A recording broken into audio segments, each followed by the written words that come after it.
स्वागत है आप सभी का मूर्ति नॉलेज में। आज हम लोग शुरू करने वाले हैं एक न्यू टॉपिक, लाभ का आधुनिक सिद्धांत या लाभ का मांग पूर्ति का सिद्धांत। लाभ का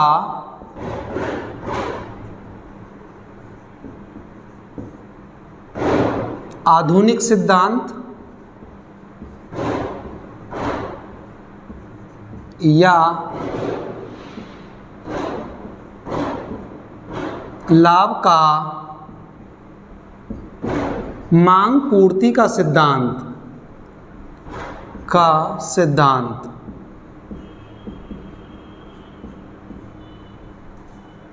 इस सिद्धांत के अनुसार जो लाभ का निर्धारण होता है वो साहसियों की मांग और साहसियों की पूर्ति के द्वारा होता है। यानी लाभ का जो निर्धारण होगा वो उस बिंदु पर होगा जिस बिंदु पर साहसियों की मांग साहसियों की पूर्ति दोनों एक दूसरे के बराबर होंगे। तो हम लोग डिस्कस करेंगे दो बिंदुओं पर इस सिद्धांत में, साहसियों की मांग और साहसियों की पूर्ति पर। तो पहला जो बिंदु है हमारा वो है साहसियों की मांग। साहसियों की मांग, साहसियों की जो मांग है वो उनकी सीमांत आगम उत्पादकता पर निर्भर करती है। यदि साहसियों की सीमांत आगम उत्पादकता उच्च है, अधिक है, तो साहसियों की मांग भी अधिक होगी। और यदि साहसियों की सीमांत आगम उत्पादकता निम्न है तो उनकी मांग भी फिर निम्न होगी। अर्थात हम इस बात को इस प्रकार भी व्यक्त कर सकते हैं कि एक उद्योग में जब अनेकों फर्में लगी होती हैं और फिर अचानक से बाहर से फर्में आने लगती हैं, तो होता क्या है कि उद्योग का विस्तार होने लगता है, उत्पादन का स्तर बढ़ने लगता है, फर्मों की संख्या में वृद्धि होने लगती है। तो क्या होता है, उससे साहसियों की पूर्ति में भी वृद्धि होने लगती है। तो उससे क्या होता है कि जो साहसियों की सीमांत आगम उत्पादकता है वो घटने लगती है, जिसके चलते लाभ में भी फिर ह्रास होने लगता है, अर्थात लाभ भी फिर घटने लगता है। और यही कारण है कि जो साहसियों का जो मांग वक्र है, मूल बिंदु ये वाई अक्ष, वो इस प्रकार से होता है, यानी ऊपर से नीचे गिरता हुआ होता है। यहाँ पर होगा साहसियों की मांग, साहसियों की मांग, यहाँ पर सामान्य आगम उत्पादकता। इस प्रकार से जो साहसियों की मांग से संबंधित जो वक्र होगा वो इस प्रकार ऊपर से नीचे गिरता हुआ होगा। दूसरा बिंदु है उस पर हम लोग डिस्कस करने वाले हैं, वो है साहसियों की पूर्ति से संबंधित दूसरा बिंदु।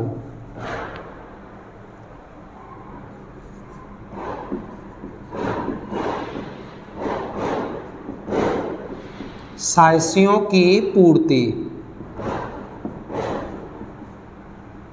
साहसियों की जो पूर्ति है वो लाभ की दर पर निर्भर करती है। यदि लाभ की दर उच्च है तो साहसियों की पूर्ति में भी वृद्धि होगी, यदि लाभ की दर निम्न है तो साहसियों की पूर्ति भी फिर घटने लगेगी।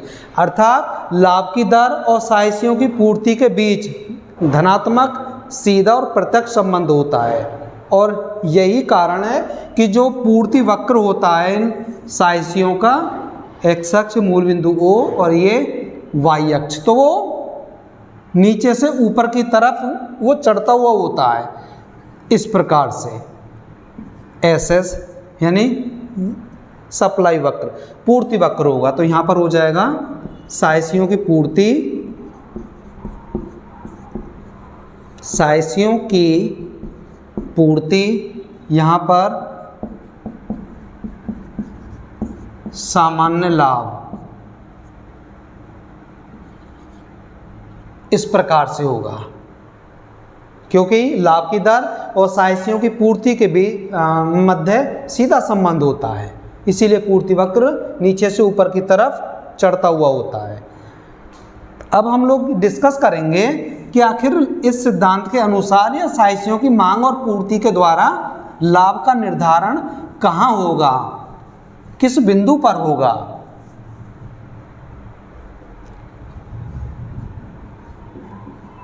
लाभ का निर्धारण, तो जो लाभ का जो निर्धारण होगा वो साइसियों की मांग और साइसियों की पूर्ति के द्वारा उस बिंदु पर होगा जिस बिंदु पर साइसियों की मांग और पूर्ति एक दूसरे के बराबर होंगे। साइसियों की मांग, साइसियों की पूर्ति।